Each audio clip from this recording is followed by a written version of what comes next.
Welcome again. Today I want us to talk about something that many of us shy away from talking, but in our society, day in, day out, we see these things that start maybe as fun, but eventually come to become disorders. And we're going to try and see what is a disorder. We'll try and define that. But also we'll see some of these things may not be disorders per se if there is consent between the two individuals. So what am I trying to bring about? So today we want to talk about sex addiction. And sex addiction, I'll look at it from another view, from the diagnostic booklet that tries to categorize mental health and refer to it as paraphilic disorders. So don't worry about that word. I'll break it down as we go ahead. So one individual who had gone through personal experience, his name is Carnes. He authored a book, I don't know if it's still in the market, called Out of the Shadows. And he was trying to explain how he was sexually assaulted as a young boy. And eventually it became a condition. He got into sex addiction. And he tried to look at 3 levels.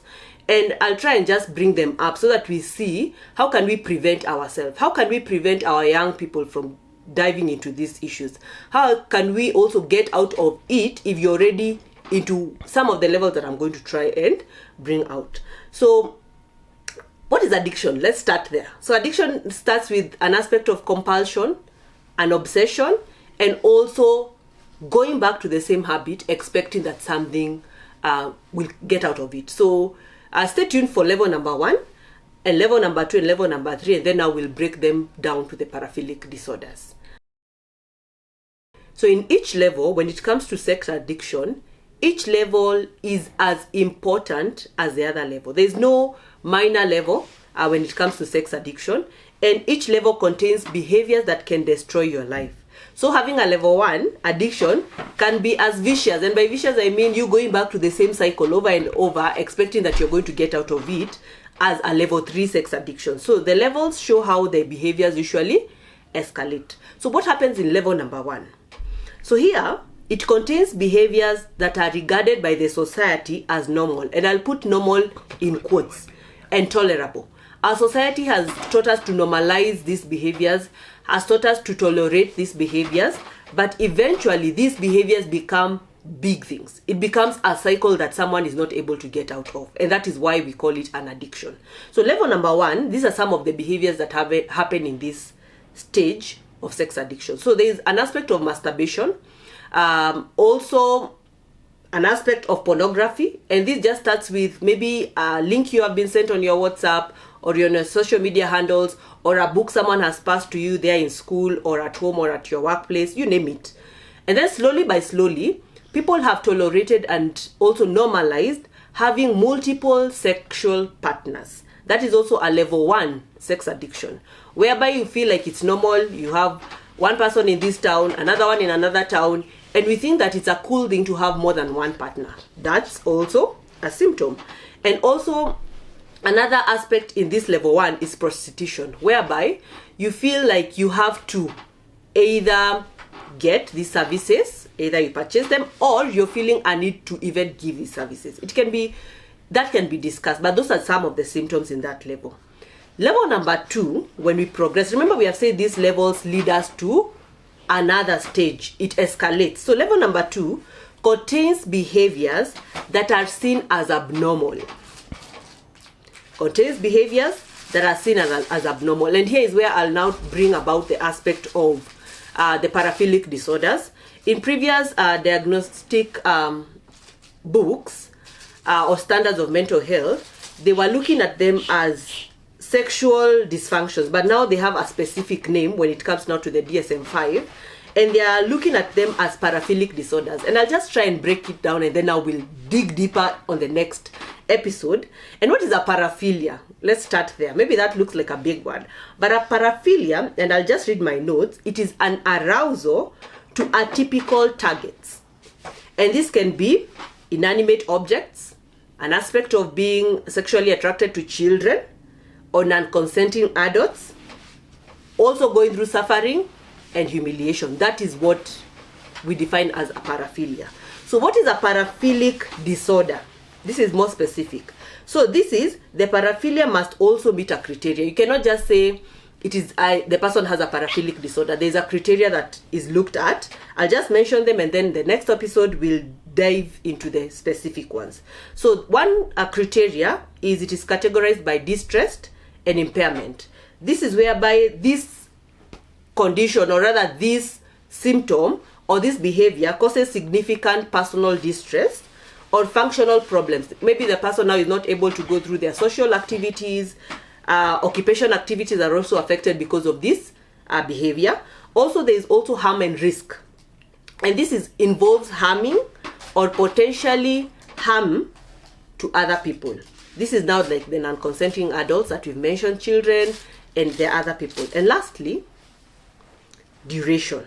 So this has to last generally 6 months or longer, with specific age criteria for some. So some of the conditions are specific maybe to 18-year-olds and above. So those are just some of the criteria that we'll need to look at before we say someone has a paraphilic disorder. And we're now in level number 2, which focuses on behaviors that are abnormal. And by this abnormal, we've gone ahead to also try and define what is a paraphilic disorder. And now today we want to look at some of those specific examples when it comes to these paraphilic disorders. And we have number 1, exhibitionistic disorder. When you look at the word exhibition, showing.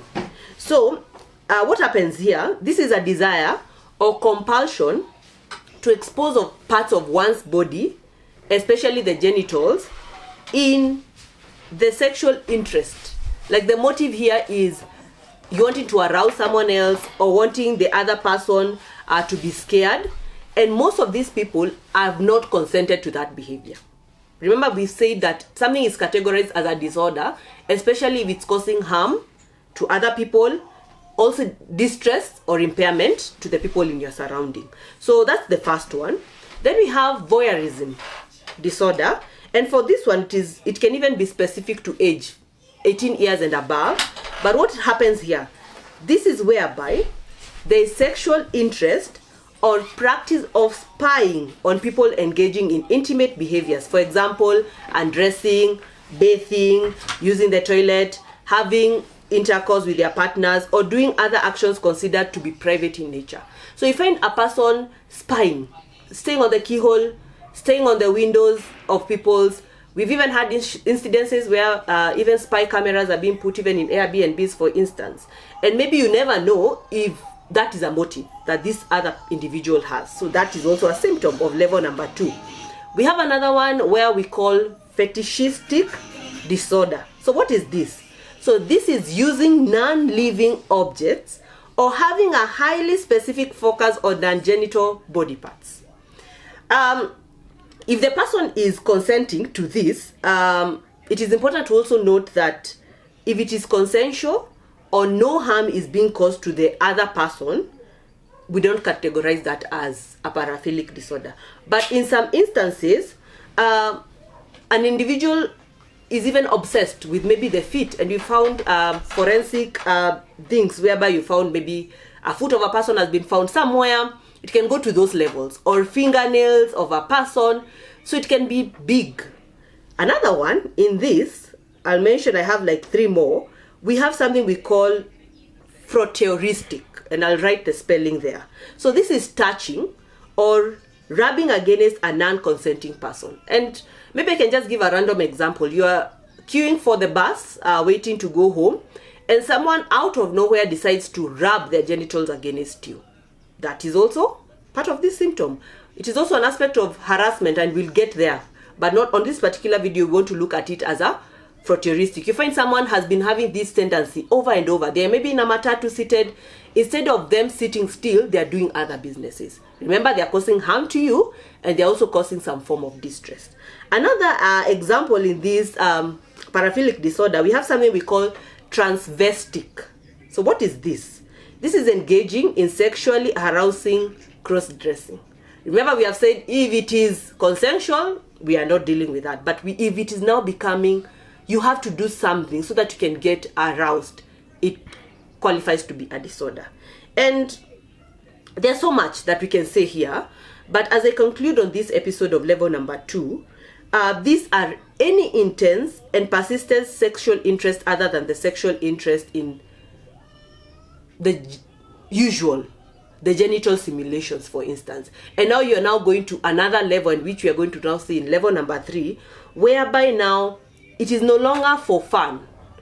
You have to do this over and over to get an arousal. So we need to also watch out. There is help if you are having any of those symptoms that I've mentioned. We have others like masochism, sadism in this category. And now on level number 3, these are behaviors that are seen as horrific. And these are the behaviors that at times will hit the headlines, will hit the newspapers, will be the breaking news of a certain village or a location.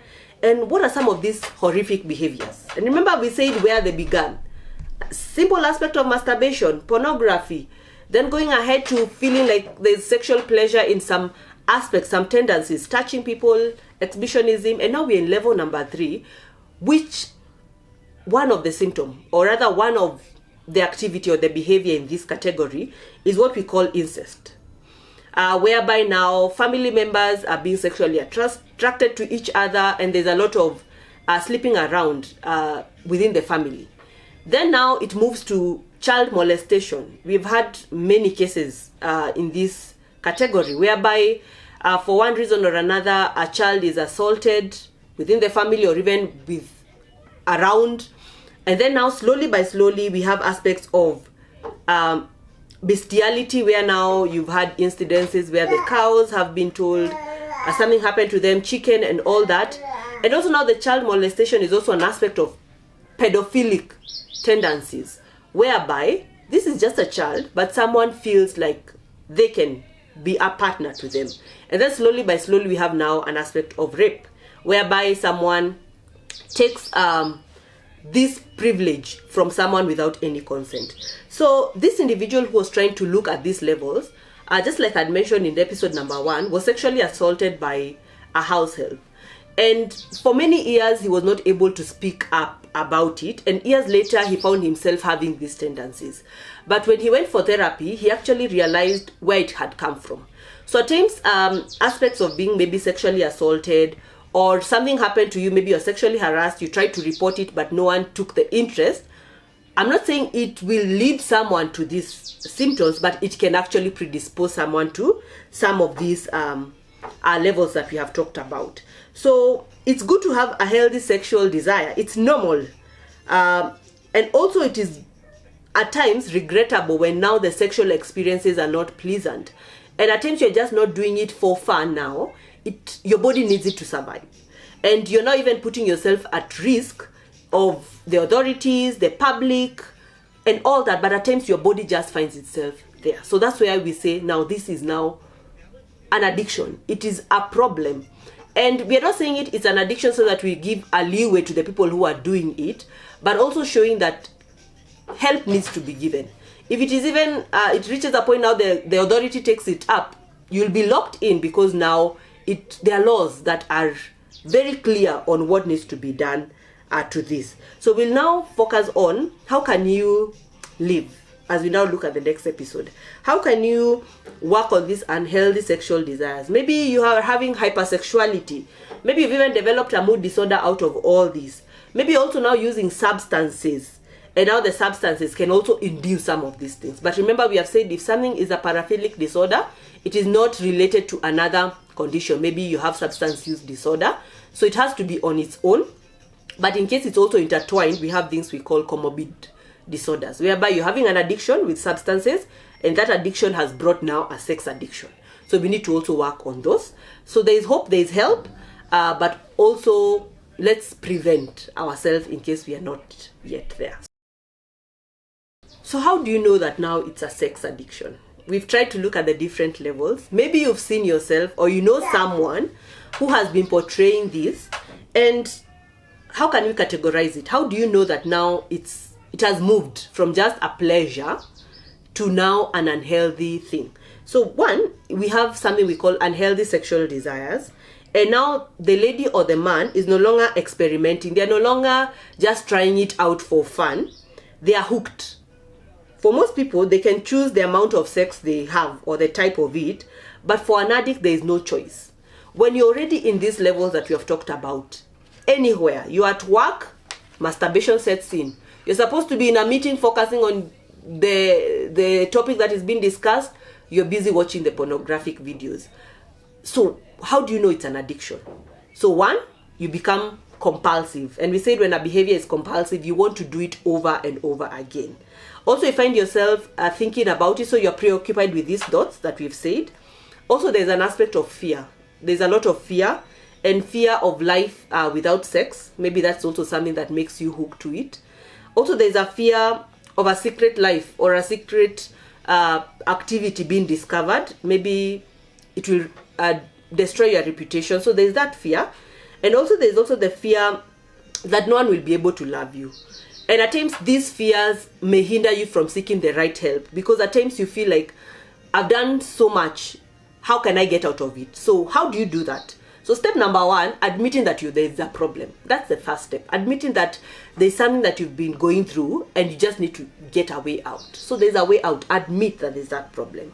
And then also explore what were the experiences that influenced you the most. Before it got to that level, what happened? Maybe how was life growing up? Was any assault in play? Maybe was it curiosity?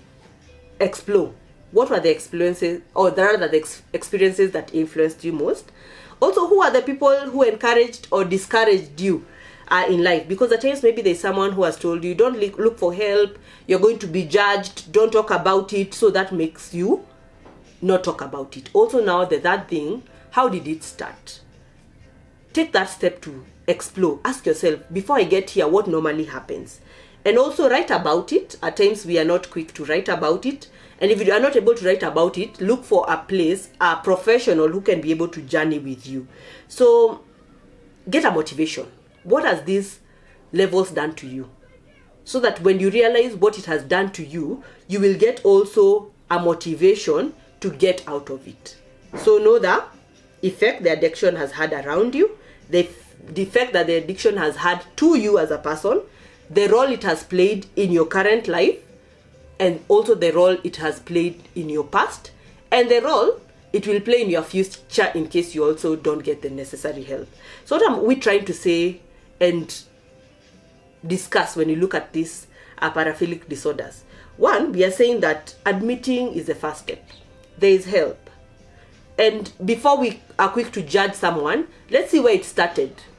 And just know we have said level 1 is as important as level number 3. It is as serious as level number 2. So let's not take these things for granted. Let's not take them as a joke. So help is available. Reach out for professional help. We are here. And let's talk about these things. Because when you talk about these things, we create awareness. And the awareness will help us not get into circles on areas that we'll not be able to get out of. So thank you so much for staying tuned. Looking forward to have more discussions.